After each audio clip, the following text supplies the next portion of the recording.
Forget New Year, New You. This season is about slowing down, locking the doors, and cozying up at home with the one you really want to do nothing with.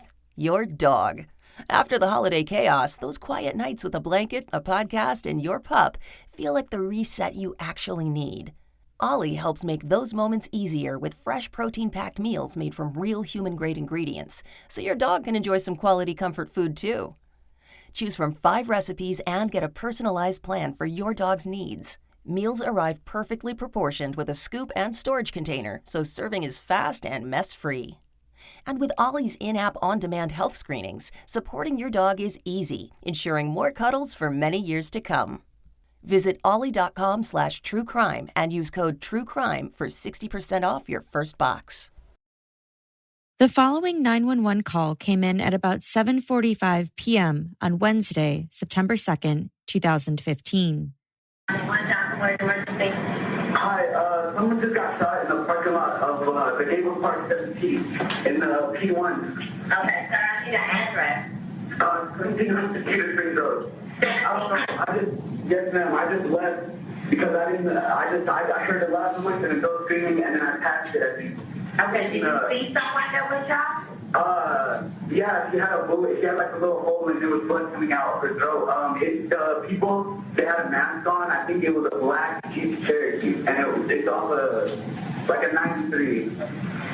The audio on that 911 call is a little difficult to understand, but the caller says that he had just witnessed a shooting in the parking garage of his apartment building. He heard someone screaming, followed by a loud noise. Then he saw the woman who had been shot, lying on the ground outside of her car. The people who did it, he said, had been driving a black Jeep Cherokee. Dallas police officers and paramedics responded to the apartment complex parking garage in uptown Dallas, Texas. When they arrived at the scene, they found a woman lying just outside of her white Toyota Camry, the driver's side door still slightly open. One of the paramedics immediately attempted CPR, as he would later recall in court. We arrived on scene. We didn't really have any direction. We just knew it was in the parking garage. And so immediately we had all of our equipment and we started walking around trying to find where it was. We couldn't find anybody.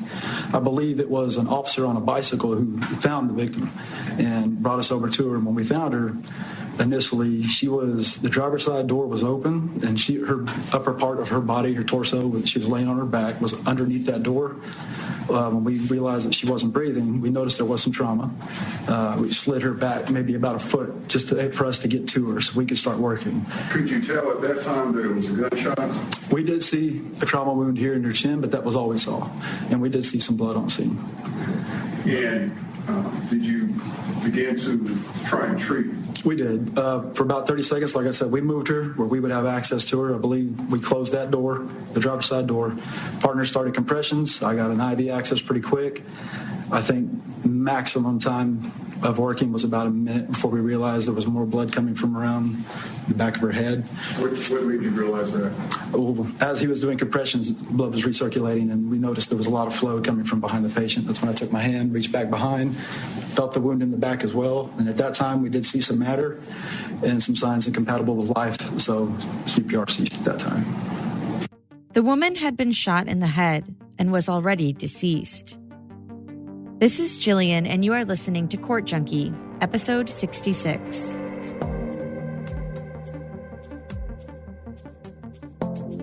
Police officers closed off the area and set up a perimeter.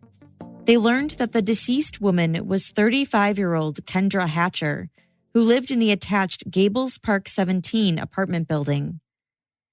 Kendra lived alone and was a pediatric dentist, with an office about 10 miles away.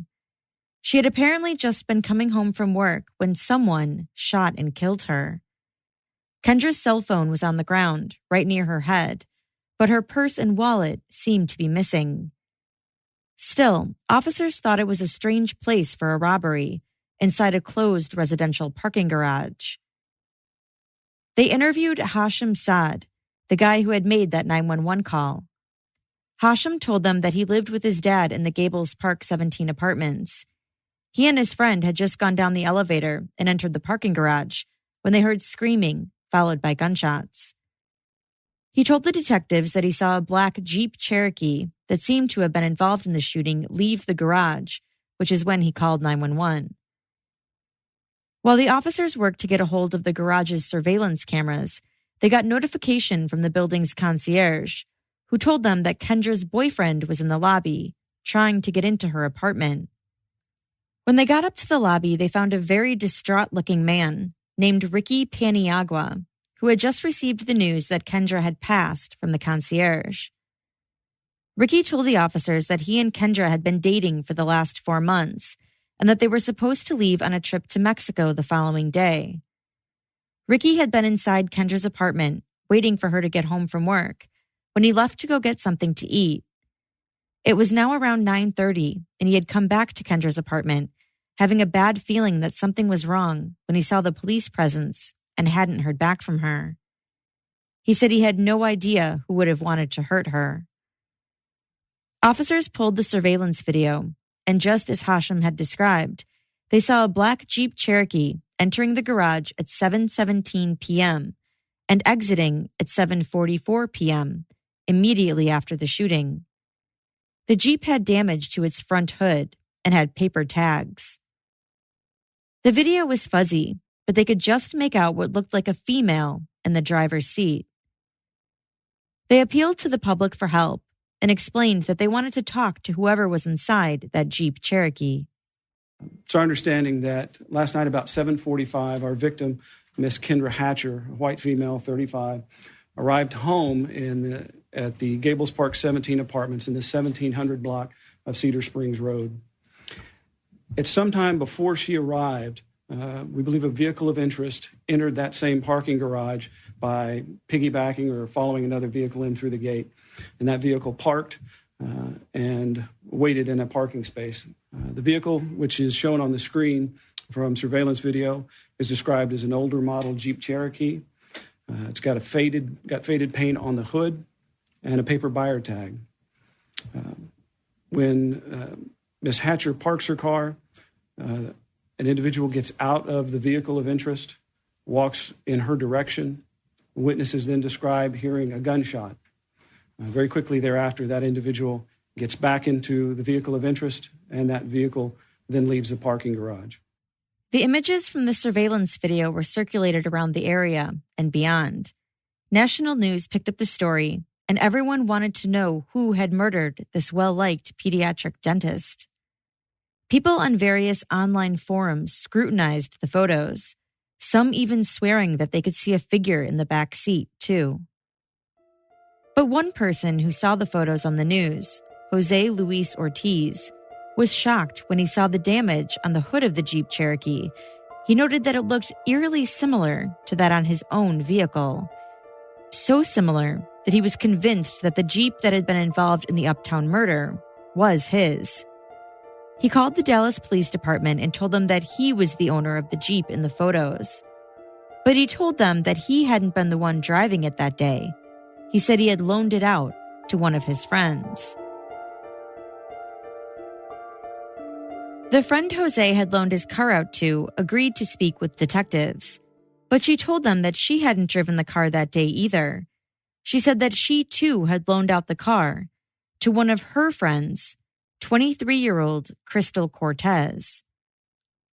Crystal Cortez was a dental assistant who lived in the area, but despite her profession, detectives couldn't figure out how exactly Crystal knew Kendra, or if she knew Kendra.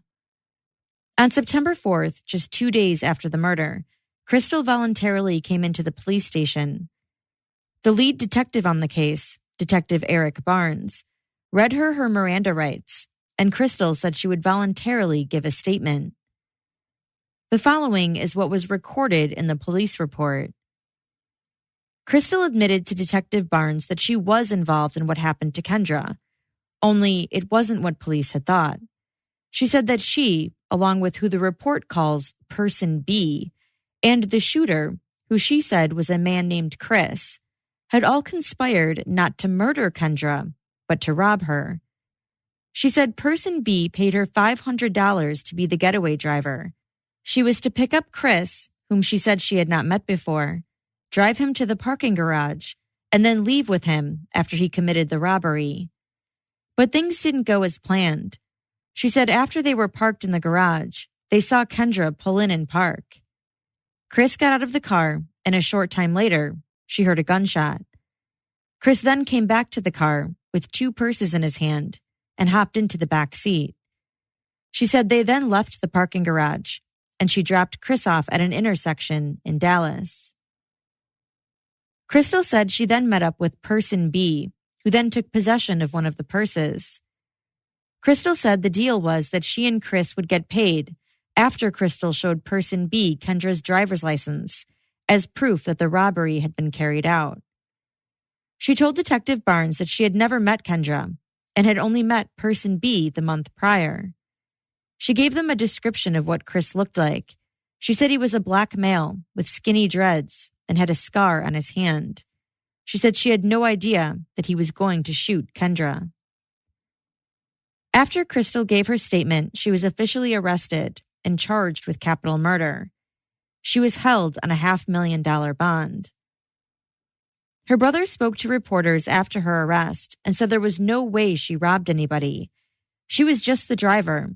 I don't know if she knows what she was doing or if she got threatened to do it, he said. It was clear that Kendra's family didn't believe Crystal's account. Her aunt told reporters that it wasn't a robbery, that there would have been no reason for a robber to kill Kendra just to get her stuff. There were still so many unanswered questions. Would authorities be able to find Chris, the alleged shooter? And who was Person B? As the investigation continued, a new theory emerged. Search warrants released to the public revealed that police were particularly interested in someone they had actually talked to in the very beginning, Jose's friend, who had admitted to lending Crystal the car. Her name was Brenda Delgado, and she was just the connection police had been looking for. She was the ex-girlfriend of Kendra's new boyfriend, Ricky. Brenda Delgado was 33 years old and was a dental hygiene student at Sanford Brown College. She and Ricky had dated for 2 years, but had broken up earlier in the year. According to the search warrants, Brenda was Person B. She was the one Crystal alleged had paid her $500 to be the getaway driver and had paid the shooter, Chris, to supposedly rob Kendra. Police also stated in the warrants that Crystal had told them that Brenda had been following Kendra prior to the murder and that she had been using an iPhone to track her movements. Investigators searched Brenda's apartment, which was located less than 2 miles away from where Kendra was killed.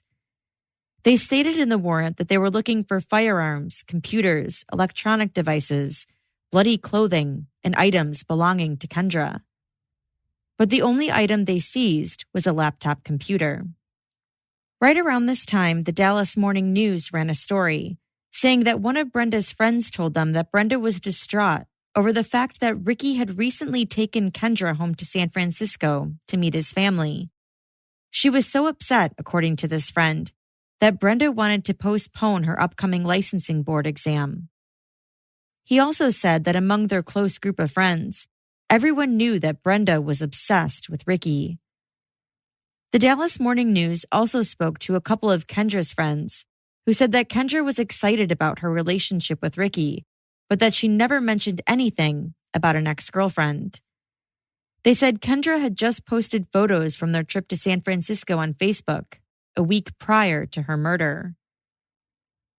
On September 29, 2015, 4 weeks after Kendra's murder, detectives interviewed Crystal again. This time, Crystal provided more details. She told them that in the days leading up to Kendra's death, she overheard Brenda asking someone if he knew of someone that could take care of something for her, and that person responded that he could. She said she believed that person had put Brenda in touch with Chris. She also gave more details about what she said went on inside the Jeep before and after the murder. As she and Chris were sitting in a parking spot waiting for Kendra, she asked him how much Brenda was paying him, and he told her it was none of her business. Then afterwards, she said Chris threatened her. He told her that if she told the police anything about him, that she and her 6-year-old son would be next. She gave the detectives a description of the car that Chris normally drove, a blue Chrysler Sebring, and gave them the phone number she had gotten from Brenda that she believed was Chris's cell phone. Crystal then also confirmed the motive. She said Brenda had been upset that Ricky had taken Kendra to San Francisco to meet his family, but she reiterated that she thought that Kendra was only going to be robbed, not killed. 3 days later, on October 2nd, 2015, exactly 1 month after Kendra's murder, Dallas police announced that they had Chris in custody. Within the last 48 hours specifically, detectives have been working around the clock, executing search warrants and interviewing individuals in connection with the offense. Tonight, we announced the arrest of Christopher Love, black male, date of birth 3/23/1984. He is the person we have identified as having shot Dr. Hatcher. He has been charged with capital murder and a federal charge of unlawful possession of a firearm by a felon. He is currently in the Dallas County Jail on $2.5 million bond. But that wasn't all. Additionally, we have secured a warrant for the arrest of Brenda Delgado, Latin female, 6/18 of 1982, also for the charge of capital murder for her involvement in the offense. He told the reporters that it was a murder for hire. And then he dropped another bombshell. They didn't seem to know where Brenda was. Is Delgado in custody? No, not at this point. Do you know where she is? I won't discuss or speculate as to where she might be, or all I will suggest to her specifically is that she turn herself in as quickly as possible. Do you believe she's evading arrest at this point? She is a fugitive, wanted at this point for capital murder. Brenda Delgado was a fugitive, having left town right after her initial interview with investigators.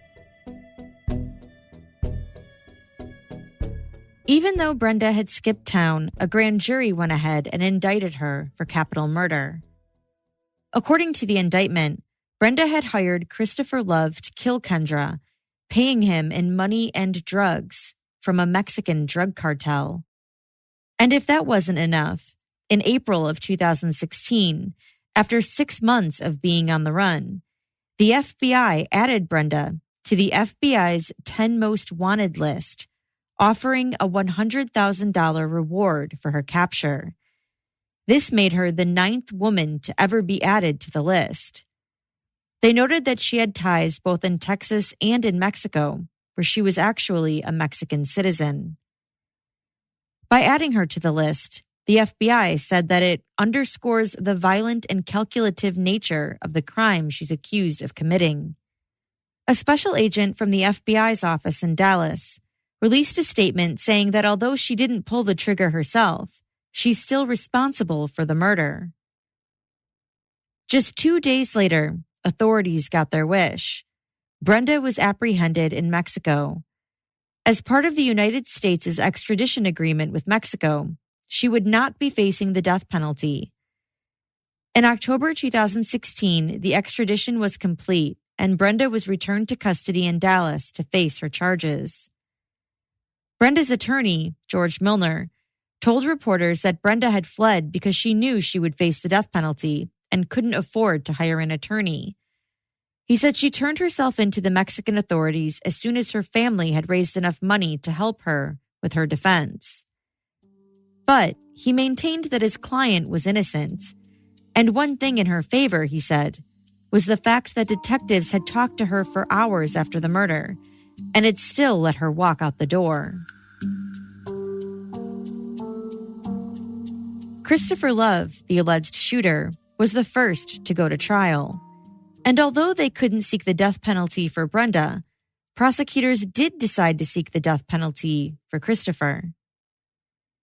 In his opening statements, prosecutor Kevin Brooks said that Kendra met Ricky, a dermatologist, in May of 2015, and that their relationship really took off. But unfortunately, he said, there was one thing in Ricky's past that Kendra didn't know, which was no fault of either of them. He said that earlier that year, in February 2015, Ricky had ended a 2-year on and off relationship with a woman named Brenda Delgado, and evidence will show that Brenda could not let it go. She followed him, showed up where he took salsa classes and where he went jogging, and she also stalked him online. She hacked into his Facebook and cell phone, and then she started following the women that he dated. He said when Brenda found out about Kendra, she was extremely upset. She very quickly decided that she wanted Kendra killed because she wanted Ricky back. She approached several people to see if they would kill her. He then outlined a much different story than what Crystal had told the detectives. He said in August 2015, Brenda recruited Crystal into helping her kill Kendra. Crystal agreed to do it, and so every single day for 2 weeks, they followed Kendra. And it was through Crystal that Brenda met Christopher Love. At the very first meeting, Brenda asked Christopher if he would kill Kendra. He said yes, in exchange for drugs and money. He then joined them in following Kendra, and on September 2nd, 2015, in murdering her. The next day, there was a ton of publicity about the murder, which they did not expect. Crystal and Christopher were in a panic, while Brenda calmly told them that she was going to flee to Mexico. Prosecutor Brooks told the jury that Christopher admitted to knowing Crystal and Brenda and admitted to owning the gun that killed Kendra. He admitted to being there, but says that he was not the shooter. He played for the jury a phone call between Christopher and his girlfriend while he was in jail. At one point, she asks him why he didn't get rid of the gun. He says, "I don't know, just being stupid." She says, "If you shot that lady, you should have gotten rid of the gun." And he responds, I know. Prosecutor Brooks promised to prove their case with witness testimony, forensic evidence, and common sense. The defense declined to give an opening statement, and so the state called their first witness, Kendra's mom, Bonnie. Bonnie told the court that Kendra was one of 5 children. She had 4 sisters and 1 brother. She said their family is very close. When describing Kendra, she said that Kendra loved working with kids at her pediatric dental practice and that the kids loved her right back. Bonnie recalled how Kendra had told her family that she had met someone, Ricky, who she was head over heels for. On the Monday before her death, she said Kendra had booked a flight and was bringing Ricky to meet them. She said Kendra was really anxious to bring him to meet their family. Bonnie then described how she heard about her daughter's death. Her husband was working out of town that night, and she heard her cell phone ring, then heard her doorbell. She could hear someone yelling, "Bonnie, Bonnie, open the door." She looked out and saw her son-in-law and daughter. My oldest daughter was out in a car. She was hanging out the passenger side. And so I ran to the door and Jeff came in and I'm like, oh my gosh, what is wrong? And I thought it was my husband. And they're like, my daughter came in. She's like, Mom, just sit down on the couch. And I'm like, tell me what's wrong. And it took them 2 hours until my husband got home to tell me what had happened. They told her that Kendra had been shot and that she didn't make it. She said that's all she remembers, but that she remembers that part so well. She then ran outside and screamed. She couldn't believe that her daughter was dead. The man who called 911, Hashim Saad, told the jury that he lived in the Gables Park 17 apartments with his father at the time of the shooting. He said that on September 2nd, 2015, he was going to go get his hair cut at about 6 or 7 that night. He had a friend with him. We just came down an elevator like any other day. Once we came out, just immediately you heard screaming, but it didn't sound like human. It sounded more like an animal. So obviously we're going to be looking over in that direction. And all you hear is a pop, pop, which is 2 shots, and then it's just quiet. So once we heard those 2 pops, we ran to our vehicle, got in the car. By that time, the vehicle that was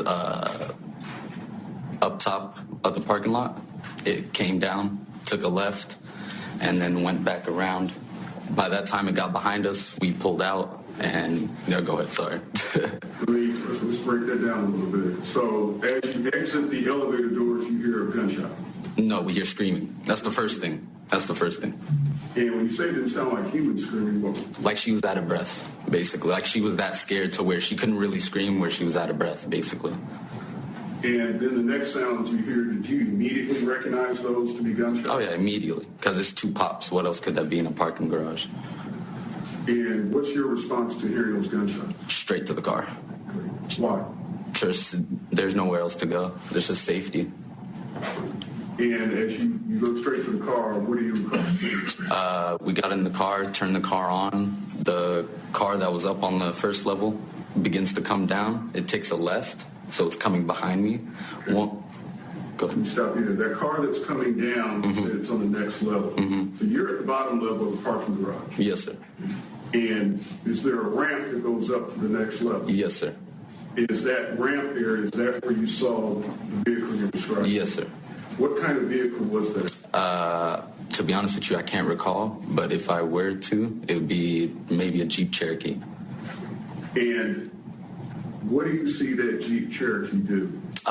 Me personally, I didn't see it. All I heard it. But what I saw was him coming down really fast. His tires screeched. He came down, took a left. Once he was behind me going past me, that's when I pulled out. And then he went to the left of the parking lot, like this, in a square, and became behind me. And that's when I started going out. Are you pulling out of your parking space in an effort to get away from this Jeep? Yes, sir. And why are you concerned about the Jeep? Because you don't know what they could do. They could fire at you. They could fire the gun. You just don't know, any situation could happen at that moment. He immediately called 911 after exiting the garage. They told him to go back there and talk to the police, and so he did. On cross-examination, Hashem was asked about the description he gave on the 911 call, which was played in court. In the phone call, he says the suspect was a white male. He had also said he only heard 1 pop. Hashem responded that it happened 3 years ago, and so he couldn't be positive about some of the details. Larry Splon, the security director for the building next to the Gables Park 17 apartments, testified about video surveillance they had in their parking lot. A video was played for the jury from that vantage point. Just past their own parking lot, you could see the parking garage for the Gables apartments. At 7:42 p.m., a white vehicle drives through the Gables garage. As soon as the white vehicle passes, a figure can then be seen walking down the Gables parking ramp towards where the white car went. About 25 seconds go by, and then a black vehicle starts reversing out of a nearby parking spot. The figure walks back over to the black vehicle, and the vehicle then drives down the ramp. A clearer view of the black vehicle emerges as it passes by. Splon identified it as a black Jeep Cherokee. Abe Daniel Santiago, a crime scene analyst with the Dallas Police Department, responded to the Gables Park 17 apartments for the call of a homicide. He said he was debriefed by officers already on the scene, and then he started taking photos as he approached. He described Kendra's body. And then noticed a white vehicle, and on the driver's side of the vehicle, which was away from me, as I passed the vehicle, I then saw a person, a body laying on the ground next to the vehicle. His photos were shown to the jury. There was a red mark, presumably blood, on the passenger door handle, and a fired cartridge casing on the passenger side floorboard of the vehicle. The driver's side door was slightly ajar, and Kendra was lying deceased on the ground, a loaded pistol magazine by her left foot, a fired bullet fragment a little further up, and a cell phone by the left side of her head.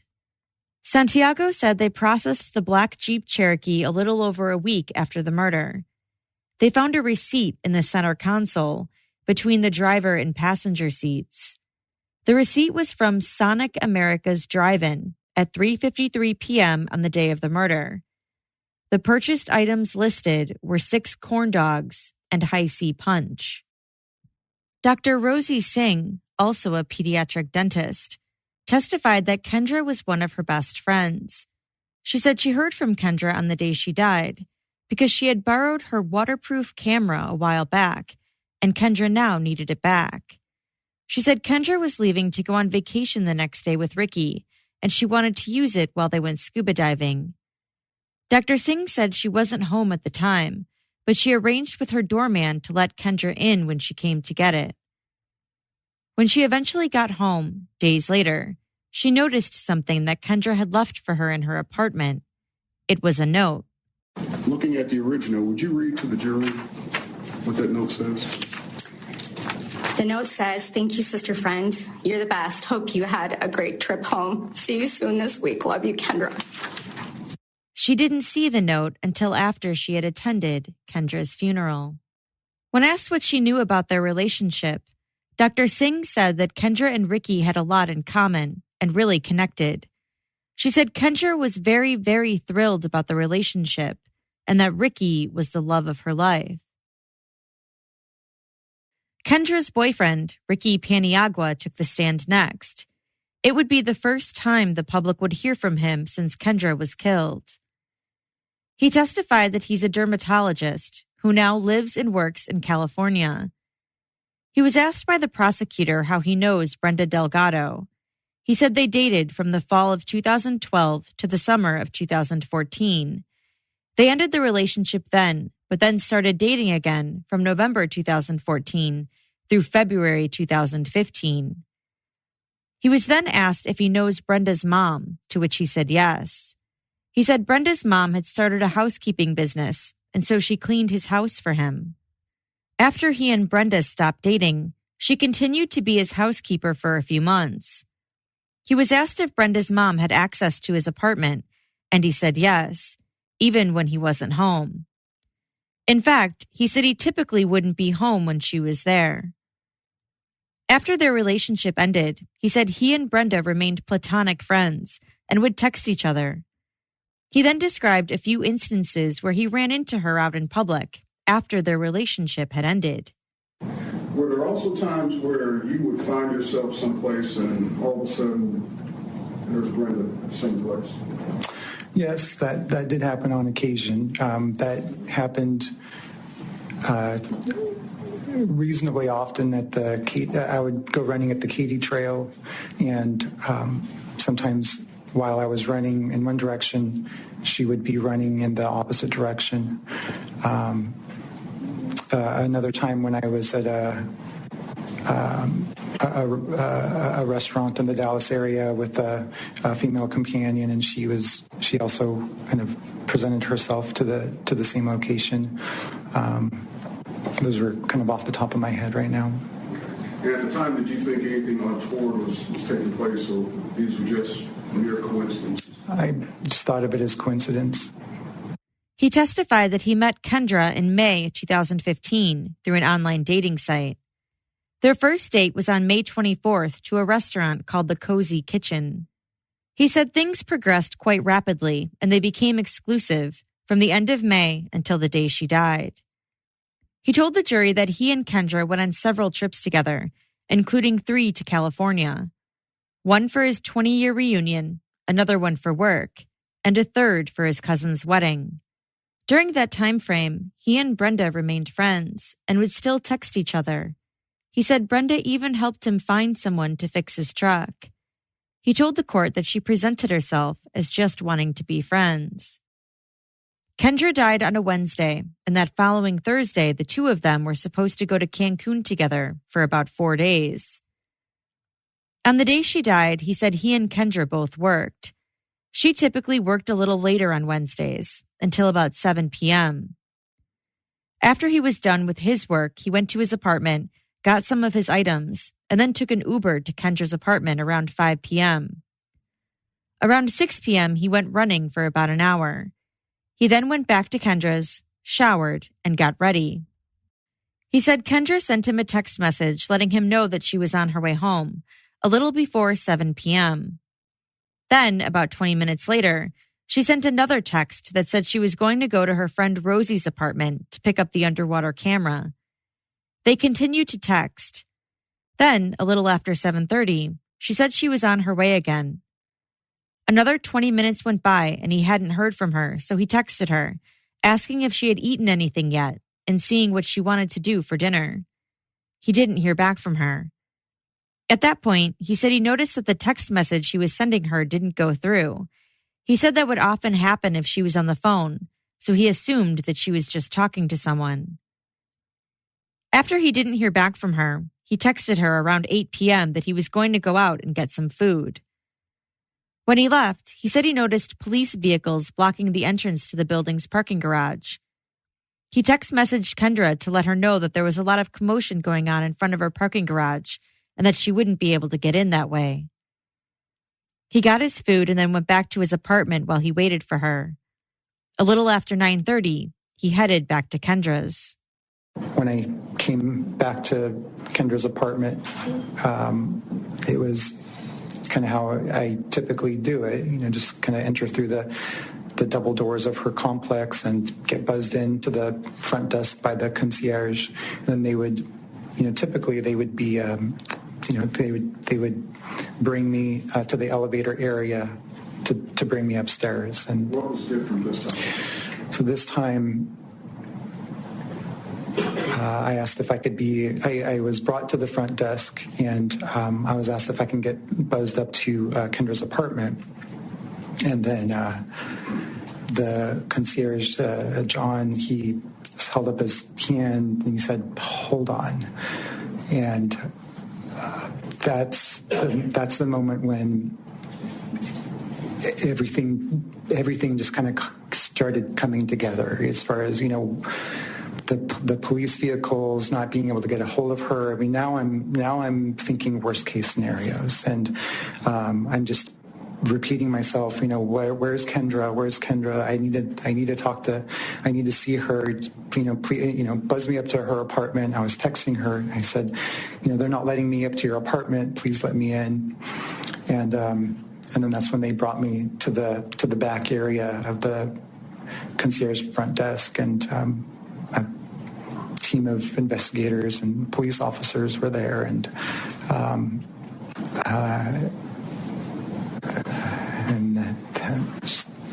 So the first time you heard of what had happened, it was from a police officer, the law enforcement? No, actually, it was the concierge. It was John. He was the one that actually, because I kept asking repeatedly, is Kendra okay? Is Kendra okay? Is she still? And then I became even more specific. I said, is she still alive?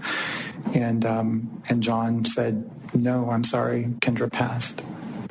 Ricky was shown photos of Kendra and him together that Kendra had posted on Facebook and that he also had on his Facebook page.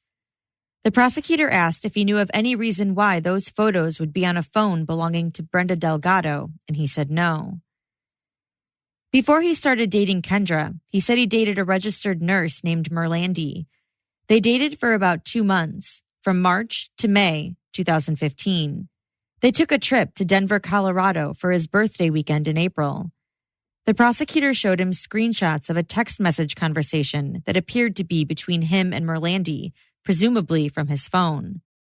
The prosecutor then also showed him screenshots of the email confirmation he had received for his reservation on Frontier Airlines from that Denver trip, as well as a receipt for the trip. Any reason why any of these would or should be on Brenda's cell phone, the prosecutor asked. Ricky said no. Ricky said he never talked specifically about Kendra to Brenda. He had let Brenda know that he was in a relationship and that it was going well. He said he has no reason to believe that Kendra and Brenda had ever spoken to each other. He told the jury that he and Kendra communicated a lot, both on his phone and on his computer. If someone had access to his cell phone, email, or Facebook, they would have been able to see that he and Kendra had been planning a trip. Ricky testified that both he and Kendra realized their relationship was something special, and that in August, less than a month before she was killed, they had even started a wedding fund together. Ricky was asked about his cell phone plan he had with Brenda. He said he had been encouraging Brenda to get herself removed from his AT&T plan, a plan they were both on from when they were together. Ricky said he was getting fed up that she wasn't doing it and so towards the end of August, he contacted AT&T himself, paid off her cell phone, and had her removed from his account.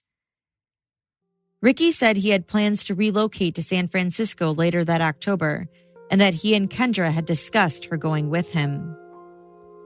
The defense declined to ask him any questions.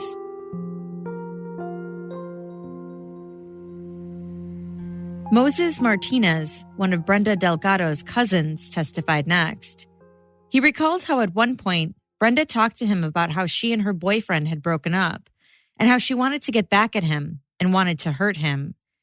He said every time she talked about it, she was drinking a lot and wasn't in her right mind. But then, after a while, the conversation switched to Brenda wanting to hurt a woman named Kendra. Now, did she ever talk to you specifically about how she wanted you to do it? She just said she wanted me to hit her with the bat.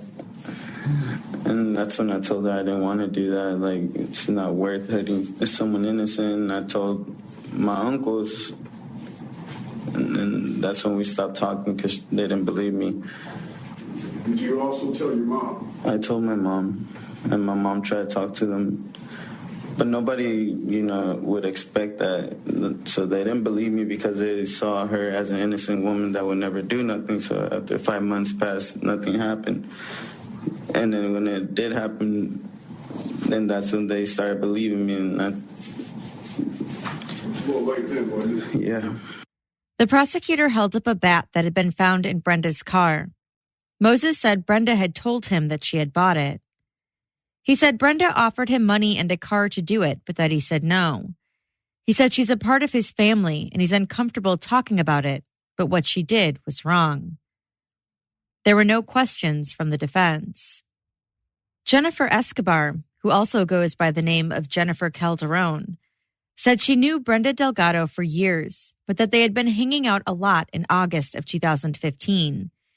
Jennifer had just broken up with her boyfriend and needed a place to stay, so Brenda told her that she could live with her. She said she stayed with Brenda for about 2 weeks.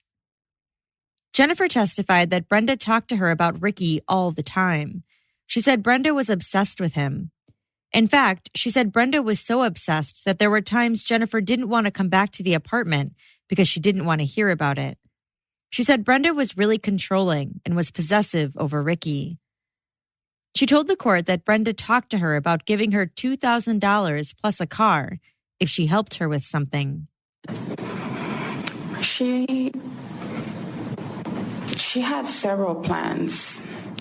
First, it was Ricky, put him in a coma or beat him up, or just eliminate Hatcher.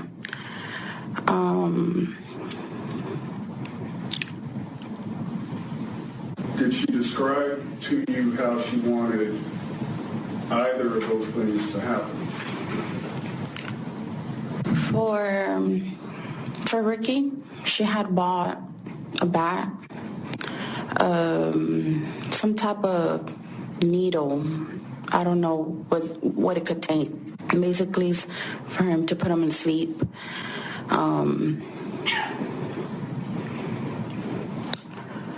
She wanted to follow around Hatcher and basically eliminate her. She said Brenda had so many ideas of how she wanted to kill Kendra, too. One was to confront her at her car, grab her, and stab her with a needle filled with something. And the second was to go and beat her up. She testified that at first she said yes, that she was in a really dark place at the time. But then she decided she didn't want to get involved because she didn't know Ricky or Kendra. In mid-August 2015, Jennifer invited a friend of hers, Crystal Cortez, to come hang out at the pool in Brenda's apartment.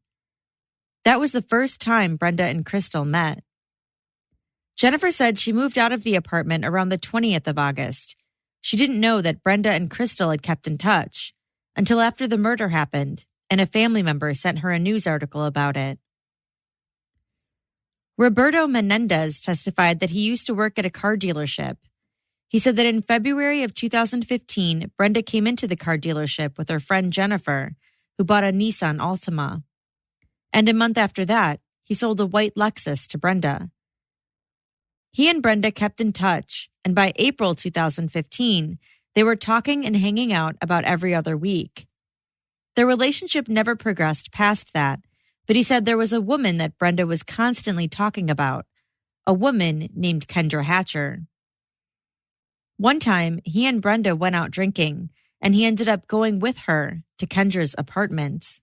We went to a restaurant on Uptown on a Wednesday night, and we were drinking, and around 9:30 or 10, she told me, hey, I want to visit a friend. Okay, let's go. And we went to the apartment building of where Kendra lives, the parking lot. And just so we're clear for the benefit of the court reporter, are you telling us that on a Wednesday night, y'all went out drinking at a place in Uptown? Yes. And at some point that night, she asked to drive to visit a friend? Yes. The building that she asked to drive to, did you come to later recognize that as the building that Kendra Hatcher lived in? Yes, on the news, when I saw it on the news. When you saw it on the news? Yes. After this had happened? After it happened. He told the court that at one point, he talked to Brenda about her obsession with Kendra. Do you recall whether or not you ever confronted Brenda Delgado about this obsession with Kendra Hatcher? Yes, it was in the middle of, I think, July or August, when she was talking about her every time, and I was tired. And I sent a text message to her and say, hey, what's wrong with her? Or what's wrong with you? And she got mad, and she stopped talking to me for around a week. Mm-hmm. But then she didn't say nothing else. She never responded? No. Mm-hmm. On cross-examination, Roberto said that on the night of September 2nd, 2015, at about 8 or 8:30 p.m., he was at a restaurant waiting on Brenda. They were supposed to meet up, but she wasn't there. She then text messaged him around 9:30 and said she was on her way. She showed up with Crystal. Another friend of Brenda's, named Milton Martinez, testified that he too became friends with Brenda in 2015. He was asked if during the time they spent together, if it became clear to him that she had an obsession with something, and he said yes. She was involved in a triangle. When you say involved in a triangle, what do you mean by that? Meaning she was upset in regards to her ex-boyfriend and a current girlfriend. And I guess the current girlfriend of the ex-boyfriend was Hatcher, and the current boyfriend was named Mr. Paniagua. And she had an issue with that? Correct. Did you talk to her about that? Yes, I did. And what advice did you try and impart to her? I said I want nothing to do with that. I said if she took my advice, she should just leave it alone. Whatever she's thinking, just to drop it. And when you say whatever she's thinking, drop it, was there something in particular that she asked you that made you give her that answer? Yes. She asked me if I need somebody that can hurt Paniagua and Miss Hatcher. And I said, stop. I don't want to hear anything else you have to say. I said, if we're friends, we're friends. Don't involve me into anything else that you might have. Did she ever respond to that? No. She just kept quiet and just went on her business. Jose Ortiz, a mechanic, testified that he knew Brenda since childhood. He said she used to live in the same apartment complex right across the hall, and she was good friends with his sister. He first met Crystal at her house on September 1st, 2015. Brenda had taken him there to look at a car that needed to be fixed. Then, the next morning, on September 2nd, he said Brenda came into his shop in that car and asked if she could borrow his black Jeep Cherokee to go run some errands. He gave her the keys and she and Crystal left while he continued to work. Later that day, Brenda asked him to meet up with her at Chili's for some drinks and appetizers. While there, he asked her where his Jeep was. She told him that her friend Crystal was driving it. Brenda then walked outside to call Crystal. When she came back, she said that Crystal would go over to his house later and they would exchange cars. The next day, after he got his car back, he said he saw it on the news and he immediately knew that it was his because of the damage on the hood. He identified his Jeep from the surveillance photos in court. When he looked up what had happened, he learned about Kendra's murder with the description of the Jeep police were looking for. He said he contacted police the following day, on September 4th. The next witness walked up to the stand wearing a green-striped prison jumpsuit and handcuffs. She identified herself as Crystal Cortez and told the jury that she has been in jail since September 2015, charged as a co-defendant in Kendra's murder. She then said that just this last Thursday, before trial, she pleaded guilty to murder. Her agreement with prosecutors was that if she testifies in both Christopher's trial as well as Brenda's, she will receive 35 years in prison for her role. Crystal told the court that she first met Brenda through Jennifer Calderon, that they met at Brenda's apartment while Jennifer was staying there. Jennifer and Brenda had a falling out, and Jennifer ended up moving out. But Crystal and Brenda kept in contact and became friends. Crystal said it wasn't long before Brenda started talking about Kendra Hatcher. She said that Kendra Hatcher, she hated her. She didn't want anything to do with her. She already knew where Kendra lived. She pretty much said that she wanted to do away with Kendra. Crystal admitted to the court that she had spoken with the prosecutor 3 times prior to trial and that she hadn't always been truthful. She said that in their last meeting, the prosecutor had told her that he knew she was lying and that he could prove his case without a doubt. She said she then decided, for the first time, to tell the truth about what had happened. And one of the things she told the prosecutor was pretty damning towards herself.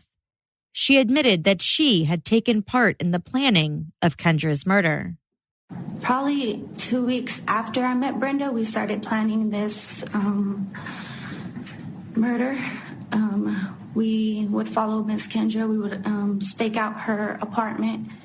We would sit in the parking garage. We would follow her from her job to her house. We pretty much just found out her daily routine. She said she didn't know Christopher Love, but did know a friend of his named Kelly Ellis, who was a friend of her brother's. She recalled first meeting Christopher at her mom's house when he was there with Kelly. She said Brenda pulled her aside while they were there and said she thought that he would be helpful in their plot to murder Kendra. They later left her mom's house so they could talk to him. They went to another apartment complex and told him about their plan to commit a murder that would look like a robbery. They told him that they had been surveilling Kendra, and he agreed to go along with them. She said before the killing, they had about 10 discussions about it. It was agreed upon that she would get $500 for driving, and Christopher would get drugs and money. She said Brenda often tried to make it seem as though she had a lot of money, and often implied that she was connected to the cartel. Crystal walked the jury through their actions on September 2nd, 2015. She spoke as though she was describing a typical day, and not a day where she actively planned to take a human life. First, she said she and Brenda dropped her son off at school, then went to pick up Christopher. They drove to a convenience store where he purchased a black shirt. They then dropped him off at a Jack-in-the-Box restaurant, while the girls went to a mechanic shop to pick up the Jeep and exchange it with Brenda's car. She told the prosecutor that they had initially thought about buying a red Mitsubishi Galant that someone was selling online, and then they would destroy it afterwards. But then they decided to borrow the Jeep instead. After they got the Jeep, they put paper tags on it, and then she and Christopher went back and forth between Kendra's dental office and her apartment. She said they knew Kendra was going to be at home that night because Brenda had been using her iPhone to track where Ricky was. She dropped Christopher off at his apartment and then picked her son up from school. They went to Sonic to get some food for him, and then she dropped him off at her grandma's house before going back to pick up Christopher.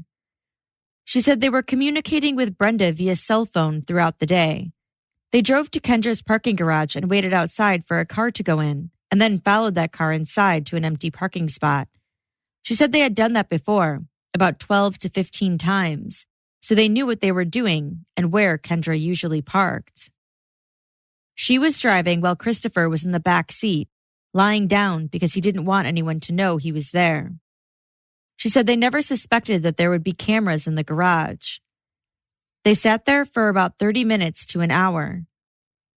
At some point, she saw Kendra's car come through the garage. Who notices her first? I do. And when you see her, what do you do? I tell Christopher Love that Kendra's car is coming in. And in response to that, what does he do? He gets up out from the back seat and he gets the gloves, he gets the pistol and he exits the vehicle. What was he doing before, while y'all were waiting for her to get there? He was laying in the back seat. Was he doing anything else? No, sir. And when she gets there, was he on the passenger side or driver's side of the back seat? He exits the driver's side back seat. And what does he do next? He exits the vehicle and I hear Kendra scream, "Help, help, help me." And then I hear the shots fired and I back up out of the parking space that I was in and he enters the vehicle. I go down the ramp because I thought there was another exit, but there wasn't. So I had to turn back around and exit through the main entrance. When they left, she and Christopher went to an abandoned house nearby and cleaned the car with disinfectant wipes. They had put stolen paper tags on the Jeep prior to the murder, and so they took those tags off. They then cleaned the car for about 5 to 10 minutes. Afterwards, she and Christopher went back to his apartment. She dropped him off and went and picked up her son. Brenda then called her about 8 or 9 and asked if the pass was complete, meaning did Christopher commit the murder, and she told her yes. Brenda then gave her Jose's address so she could return the Jeep. She said Christopher still had the gun. The prosecutor, presumably to show that they had evidence corroborating Crystal's story, then showed surveillance footage from Jose's neighbor's house. Crystal explained to the jury what they were seeing. Crystal and her son were in the Jeep when Brenda and Jose pulled up behind her. She said she put all the evidence, the gloves, paper tags, what Christopher had been wearing, into a bag. She also had a hoodie with a skeleton mask on it that she had been wearing during the crime. Crystal could be seen giving Brenda a bag, and Brenda then looked through it. She said Brenda told her not to tell Jose what had happened, and then she put one of Kendra's purses, a Coach purse, around her shoulder. Crystal said that Christopher ended up taking the other purse.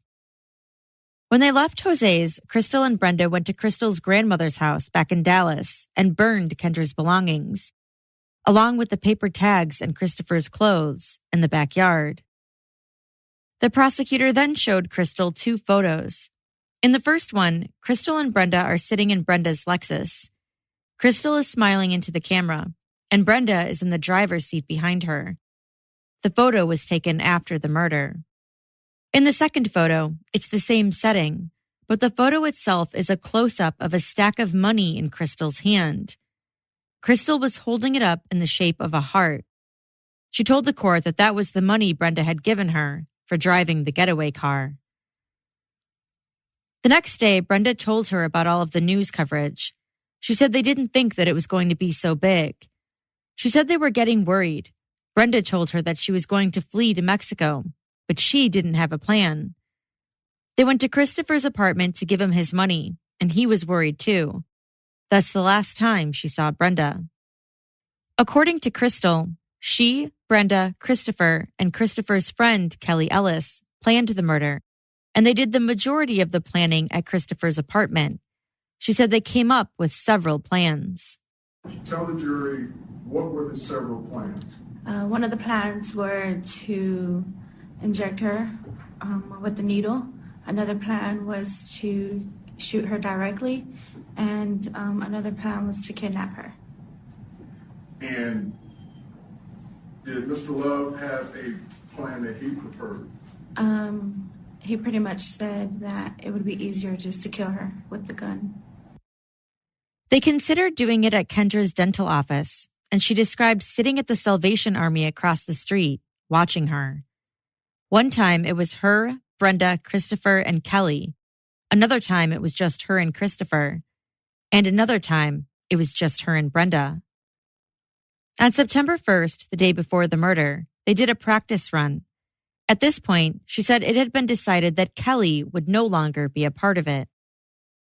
We were supposed to follow her from her apartment to her job, and we basically did that, and we went back to her apartment. Do you remember the time frame that Joe did this? I do not, sir. Do you remember whose front seat, back seat, passenger, driver? Yes, Brenda was the driver. I was in the front seat, and Christopher Love was in the back seat. And why wasn't Kelly part of this practice run? Kelly Ellis? Because we excluded him in the practice run. Why? Because he was sloppy in his work. Talking too much? Yes, sir. Was there a concern that Kelly Ellis would say something that would get out? Yes, sir. Did Mr. Love share that concern with you? Yes, sir. She said Christopher was the one who had the gun. She saw it on 2 different occasions, and she identified a photo of it in court. She testified that it was her idea for him to wear gloves while he handled the gun, and also her idea to try to get a silencer for the gun beforehand. She said the plan was for it to be a murder that looked like a robbery. He was supposed to take her belongings, her purse and cell phone, and kill her at the same time. 2 days after the murder, the police brought her into the station. She admitted to giving them several different stories. In one version, she said she had been driving and someone jumped into her car. In another, she said someone had told her that they knew where she lived if she didn't go along with it. But she eventually admitted that she did know who the shooter was. She gave them a description of Christopher's car, a Sebring she had seen him driving before. And then another time she described him as having dreads and a scar on his hand. She said she was shown a lineup and that she picked someone out, but that it was obviously the wrong person. A year later, she sat down with prosecutors, and although she gave them more information then, she still wasn't 100% truthful. But on September 21st of this year, 2018, less than a month before the trial, she said she decided to finally tell the truth. She detailed their plan, how they were going to murder Kendra and make it look like a robbery, and how they had followed Kendra every day for 2 weeks. She said Christopher was always aware that the plan was to murder her and that she had offered to be the shooter earlier in the day, but Christopher told her, "You just drive and I'll do the murder."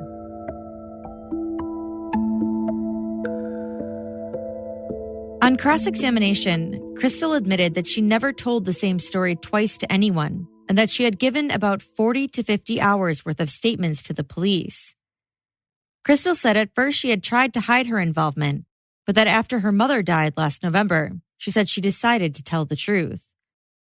However, a couple minutes later, she admitted that she decided to come forward after her attorney told her that Christopher was going to blame it on her, that he was saying that he had thought that it was going to be a robbery all along and that she was actually the shooter. "It had nothing to do with your mother dying, right?" Christopher's attorney asked her, to which she responded, "That's correct."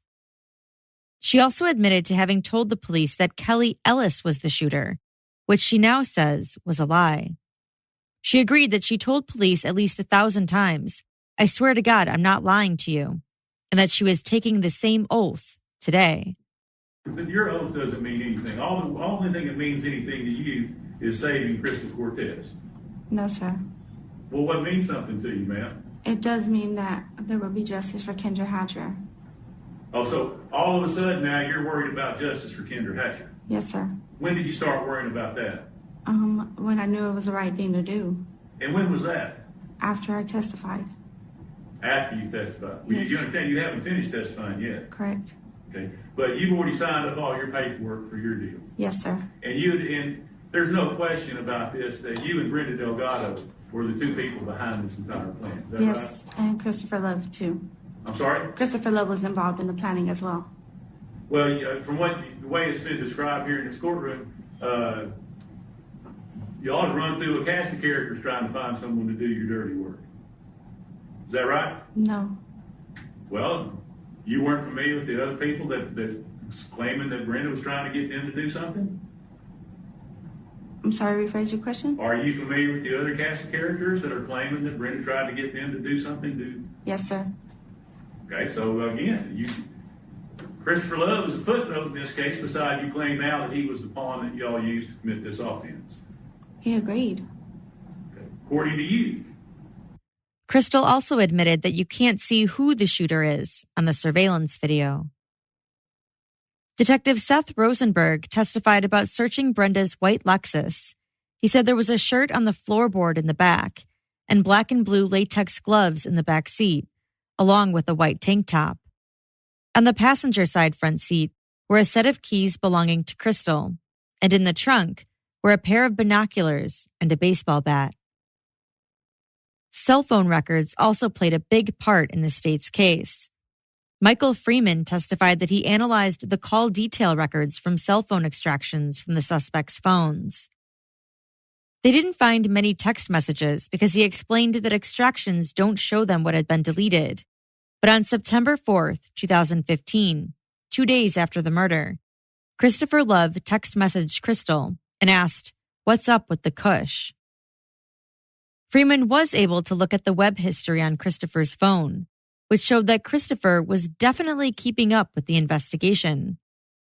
On September 3rd, 2015, the day after the murder, he searched Google for killings in Dallas, woman murdered in uptown parking garage, gunshots in 75237 zip code, and golden gun swap shops in Dallas. Over the next several days, he continuously clicked on articles about the shooting, including one titled, "Dallas Woman Admits Role in Killing, Unidentified Shooter Still at Large." Another, "Dallas Police ID Woman Slain in Uptown Parking Garage." And another, "The ex-girlfriend of the victim's boyfriend linked to killing in Uptown Garage." He also conducted numerous searches for Dallas homicides and looked at an affidavit from the case that was posted on a local news website. Freeman testified that an image of a pistol was also recovered from Christopher's phone. As for communications between the defendants, Freeman said Brenda, Crystal, and Christopher contacted each other hundreds of times on the day of the murder. And the day after the murder, there were 7 calls from Crystal to Christopher. Freeman was also able to recover images from Brenda's phone that appeared to be related to the case. There were images of Ricky's online dating profile, of Ricky and Kendra together, a screenshot of a text message exchange he had with the woman he was dating prior to Kendra, a photo of an e-receipt for reservations to Mexico that had been sent to Ricky's email, a screenshot of Ricky's phone on a map within the Find My iPhone app, a photo of a red Mitsubishi Galant, and notes from an iPhone with Ricky's email address at the top, along with some letters and numbers at the bottom. Freeman testified that he was also tasked with plotting out the cell tower locations that each phone pinged at on the day of the murder, and both Christopher and Crystal's phones were in the same exact areas at the same times, both near Kendra's apartment.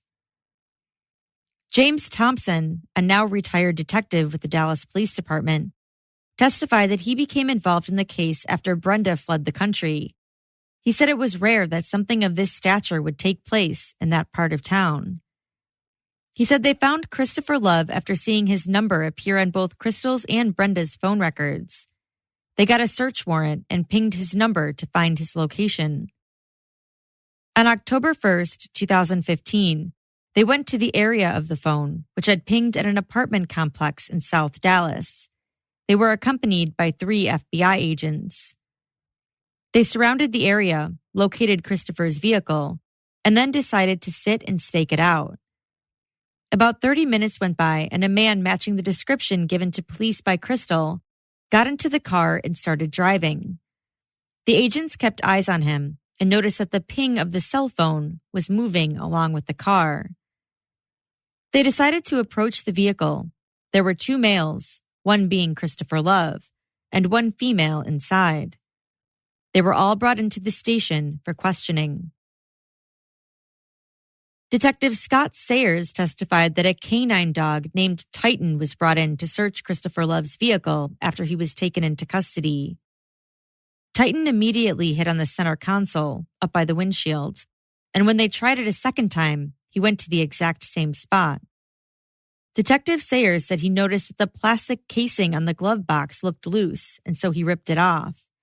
When he did, he found a loaded gun, the same type of weapon that had been used to kill Kendra.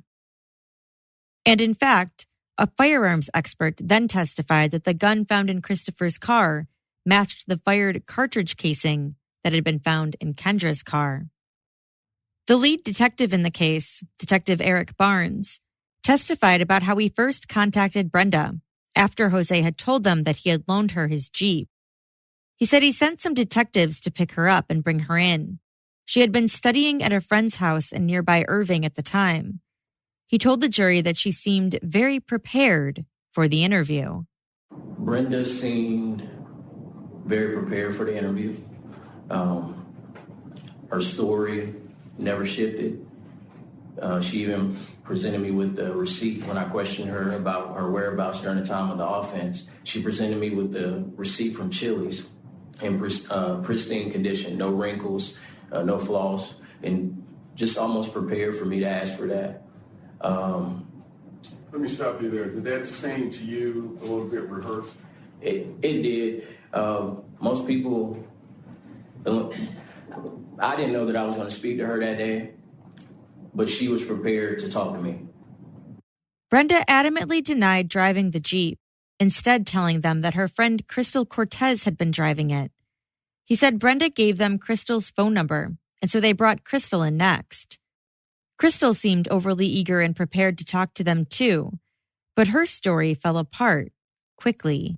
Yes, there was a lot of chunks of her story were very unbelievable, and there were certain details in her stories that I knew from watching the video and also just knowing how crimes like this generally occur.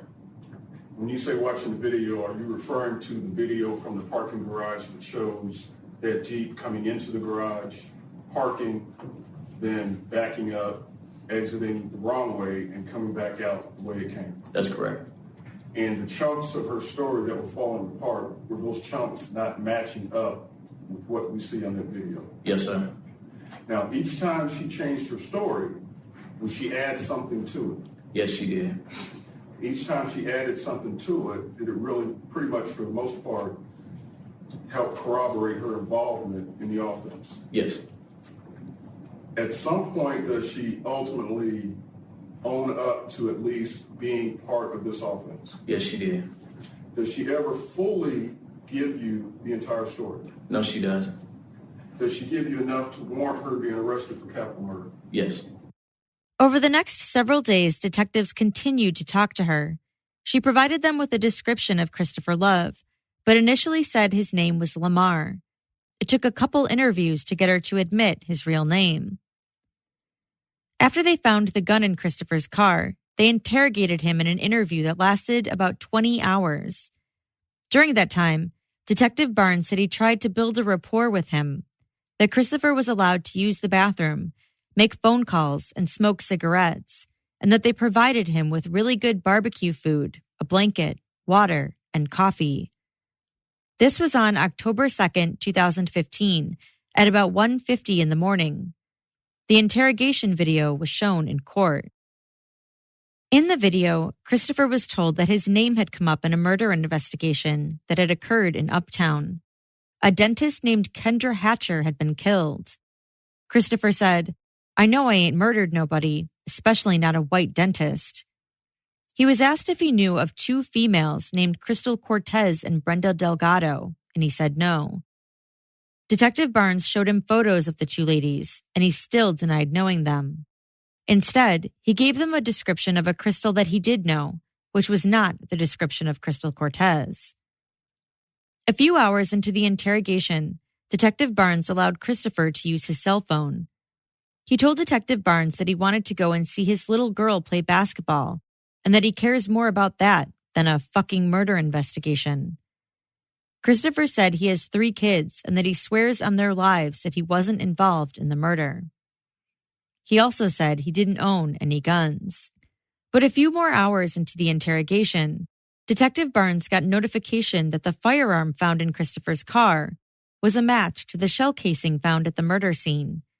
After he shared the news with Christopher, he said there was a noticeable change in his demeanor. Christopher admitted that the gun was his and that he had bought it from that girl. What girl? Detective Barnes asked, and Christopher said, Crystal. But he said he bought it after the murder had occurred. Detective Barnes told the jury that what Christopher didn't know when he claimed that was that Crystal had already been arrested and was in jail when he said he had purchased the gun from her. At this point, Detective Barnes said it seemed like it was finally settling into Christopher that he wasn't going home. But still, he maintained that he wasn't the shooter.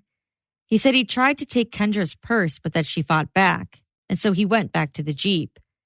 He was getting in the car, he said, when he heard a gunshot. He blamed it on Brenda and Crystal, saying that he thought he was only supposed to rob her. He said he believed that Brenda was connected to the cartel and asked when they were going to bring her in. She's the top of the puzzle y'all need, he said. He also said that after the shooting, he couldn't stop thinking about how he was going to get in trouble and that he started drinking twice as much. Detective Barnes told the jury that this was the most planned murder that he had ever investigated and that he has no doubt that Christopher Love also was involved in the planning. On cross-examination, he was asked about a 4th person being involved, namely Kelly Ellis. And Detective Barnes said that although they believe that a 4th person was involved in the planning, that person has not been arrested, and they don't have evidence of that. Christopher's attorney, Paul Johnson, then said that Brenda was really the one to blame. And sir, leaving aside for one moment the question of who in fact pulled the trigger, the jury will make that decision. Leaving that side out of the picture for a moment. As you sit there right now, you know as well as anybody in this room that Miss Hatcher's life was virtually over from the moment that Brenda Delgado decided she was going to ask whoever it took, as long as it took, to find someone to cause her harm, if that's what she wanted to do. I don't believe that. Well, she was asking everybody she could think of, wasn't she? That's correct, but it still had to take someone willing to pull the trigger, willing to take her life for it to happen.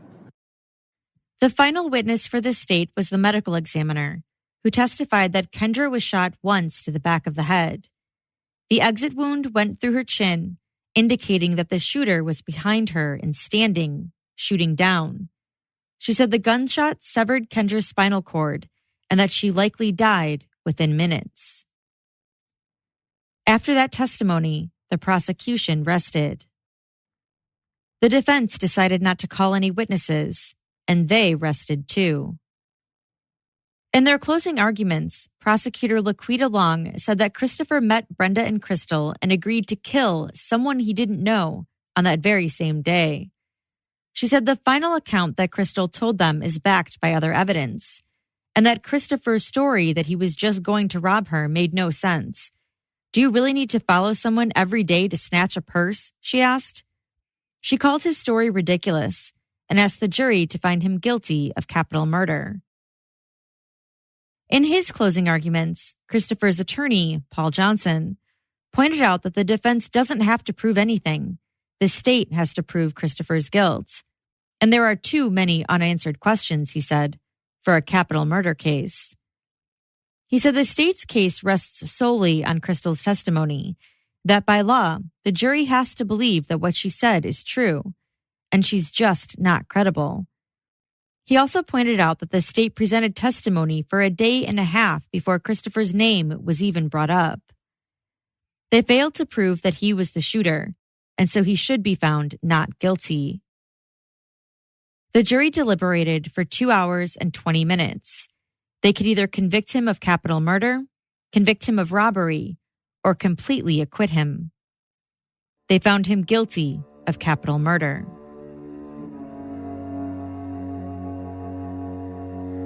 Since the jury found him guilty of capital murder, they now had the task of recommending that he serve either life in prison without parole or be sentenced to the death penalty.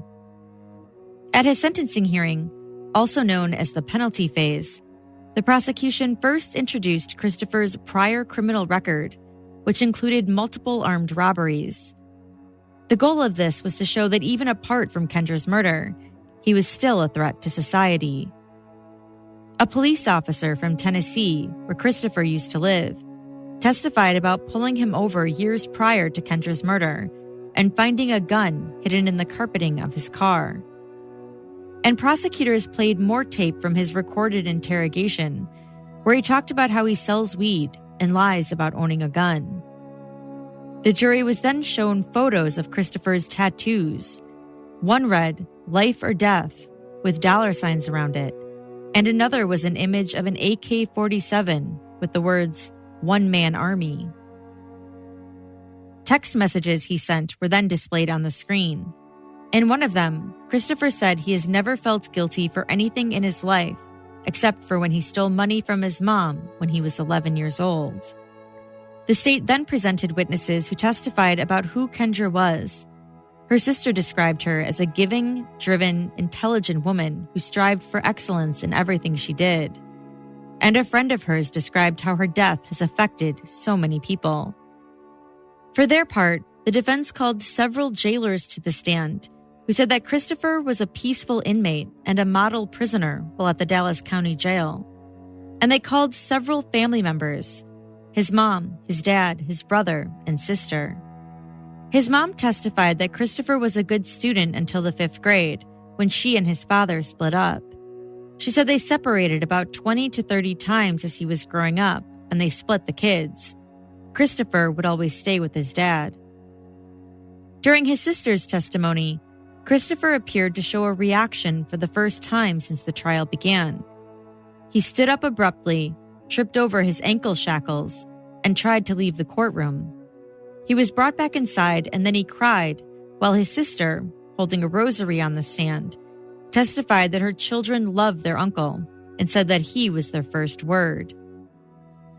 Several of his family members apologized to Kendra's family, but Christopher himself decided not to say anything. When the jury made their recommendation, they took about 3 hours before sentencing him to death by lethal injection.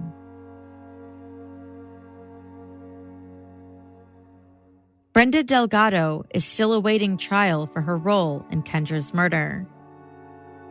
And that's all for today's episode. As always, I'd love to know what you think.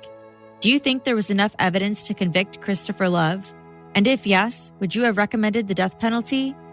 Do you believe Crystal's testimony at trial? And what do you think Brenda's punishment will be? You can let me know by tweeting me at CourtJunkiePod, emailing me at podcast@courtjunkie.com, or finding me on Instagram @CourtJunkie. I'd also like to remind you that if you'd like to donate to this podcast, you can do so by going to courtjunkie.com/support. That will redirect you to my Patreon page, where you can donate as little as $1 a month and get access to early ad-free episodes. Thank you so much for your support. Thanks again for listening. Until next time.